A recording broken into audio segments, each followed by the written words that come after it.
வணக்கம். இன்னைக்கு big pass 9ல வந்து 34வது நாள் ஞாயிற்றுக்கிழமை 3வது ப்ரோமோ வந்து ரிலீஸ் பண்ணியிருக்கிறாங்க.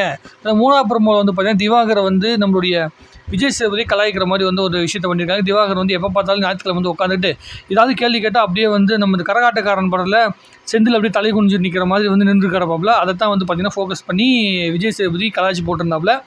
நானும் அதாவது எல்லாரையும் டாஸ்க்கை செய்ய வைக்கிறது ஒரு பெரிய வேலைனா, உங்களுக்கு அந்த டாஸ்க்கை புரிய வச்சு அதை செய்ய வைக்கிறது ரொம்ப பெரிய வேலையாக இருக்குதே. உனக்கு புரிஞ்சு பண்ணுறியா இல்லை புரியாமல் பண்ணுறியா ஐ டோன்ட் நோ அப்படிங்கிற மாதிரி ஒரு நிலைமையில் விஜய் சேதுபதி தள்ளப்பட்டிருக்காப்புல. நமக்கு அப்படி தான் இருக்குன்னு வைங்களேன். நிறைய இடங்களில் பார்க்கும்போது திவாகருக்கு சொல்லிக் கொடுக்குற வேலையவே வந்து பார்த்திங்கன்னா, அந்த பார்வதி ஆரம்பத்துலேருந்து பண்ணிகிட்டு இருந்துச்சு நிறைய இடங்களில். நம்ம வந்து என்ன நினச்சிட்டு இருந்தோம், இந்த ஆளுக்கு வந்து அந்தளவுக்கு வந்து நாலேஜ் கிடையாது. இப்போ ஒரு விஷயத்தை வந்து புரிஞ்சுக்கிற மாதிரி கிடையாது. அதாவது நம்ம எதாவது சொன்ன வச்சுங்களேன், அதாவது இல்லைப்பா நீ சொல்கிறதுல எனக்கு கரெக்ட் தான்ப்பா, ஆனால் என்னுடைய வேல்யூக்கு பார்க்கும்போது, என்னுடைய அந்த எஜுகேஷன் குவாலிஃபிகேஷனை பற்றி பார்க்கும்போது, எக்ஸ்பீரியன்ஸை பார்க்கும்போது, ஏஜை பார்க்கும்போது அந்த ஆள் பேச ஆரம்பிச்சிடுவார். அதுவும் அந்த தீபக்டெல்லாம் உட்காந்து இருந்தாலும் உருட்டுனா இருப்பாருங்க. ஐயோ சாமி சார், இது மாதிரி ஒரு படங்கள் நடிச்சிருக்கேன். நடிப்பு அப்படிங்கிறதுக்கு வந்து பார்த்திங்கன்னா எந்த வித இதுவும் தேவை கிடையாது. அதாவது ட்ரைனிங் அப்படி இப்படின்லாம் தேவை கிடையாது. அது உள்ளுக்குள்ளேருந்து தானாக வரணும். எனக்கு வந்து பார்த்திங்கன்னா அந்த நடிப்புங்கிற திறமை அப்படியே உள்ளுக்குள்ளேருந்து தானாக வந்துருச்சு அப்படின்னு சொல்லிட்டு ஒரு தனி உலகத்தில் வாழ்ந்துட்டு இருக்கிற ஒரு ஏலியன் மாதிரிலாம் அவர் பேசிட்டு இருந்தாப்புல. அன்றைக்கி நானே மறந்துட்டேன்.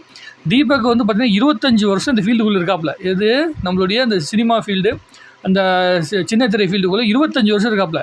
அவராலேயே சமாளிக்க முடியாத அளவுக்கு ஒரு அற்புதமான கேரக்டராக திவாகர் இருந்திருக்காப்புல அப்படிங்கிறது ரொம்ப ஆச்சரியமான விஷயம். விஜய் சேதுபதிக்கு அது தெரிஞ்சிருக்கும். இந்த ஆளுக்கு சொல்லி புரிய வைக்க முடியாது.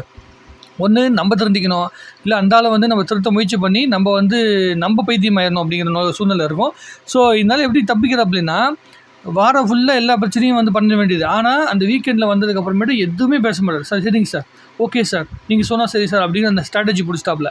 ஸோ அமைதியாக திட்டு வாங்கிட்டு இருந்தோம்னா ஒரு லிமிட்டுக்கு மேலே என்ன பண்ணுவாங்க, சரி பரவாயில்ல விடு உனக்கு எதுவும் தெரியலன்னு உட்கார வச்சுருவாங்க. இந்த ப்ரொமோலேயே உட்கார வச்சுட்டாப்புல. அவ்வளோதான் விஜய் சேதுபதி கேட்டிருப்பார். அதை தவிர ஒன்றும் பெருசாக பயங்கரமாலாம் ஒன்று கேட்டிருக்க மாட்டார். இன்றைக்கி ஒன்றும் பெரிய இன்டர்நேஷனல் கண்டென்ட்லாம் ஒன்றும் கிடைக்க போகிறதில்ல. இன்றைக்கி காலையிலேருந்தே உருப்படாத கண்டென்ட் தான்.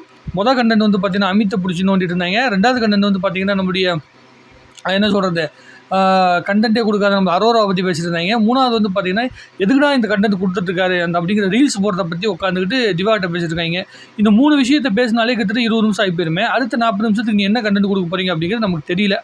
இது ஒரு நல்ல இடத்த நோக்கி வந்து பிக் பாஸ் நடக்குதா அப்படிங்கிறது தெரியல. போன வாரம் நல்லா எவ்வளோ இன்ட்ரெஸ்டிங்காக இருந்துச்சோ அதே அளவு இந்த வாரம் இல்லாமல் சின்ன சின்ன காமெடியான விஷயங்களை பார்த்துட்டு நமக்கு வந்து சிரிப்பை வர வச்சுக்கிட்டு சிரிக்கிற மாதிரி இருக்கும். எப்படின்னா, நம்ம ஏற்கனவே வந்து ஒருத்தவங்களுக்கு பிடிச்சிருக்குன்னு வச்சுங்களேன், ஒரு காமெடி ஆர்டிஸ்ட்டை பிடிக்குதோ இல்லை வந்து ஏதோ படம் பிடிக்குன்னு வைங்களேன், அந்த காமெடி ஆர்டிஸ்ட்டை பார்த்தாலே நமக்கு சிரிப்பு வரும் அப்படிங்கிற மாதிரி பிக் பாஸை பார்த்து பழகிருச்சு.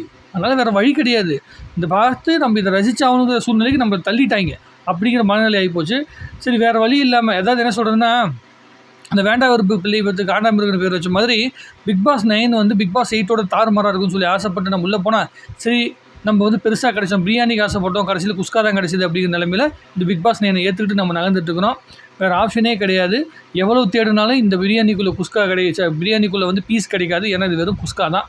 அதனால் விஜய் சேதுபதியே நினச்சா கூட இந்த பிக் பாஸை வந்து அவ்வளோ ஈஸியாக பிரியாணியாக மாற்ற முடியாது. கடைசி வரைக்கும் குஸ்காவை வச்சு தான் ஒரு கிண்டிக்கிட்டே இருக்கணும்.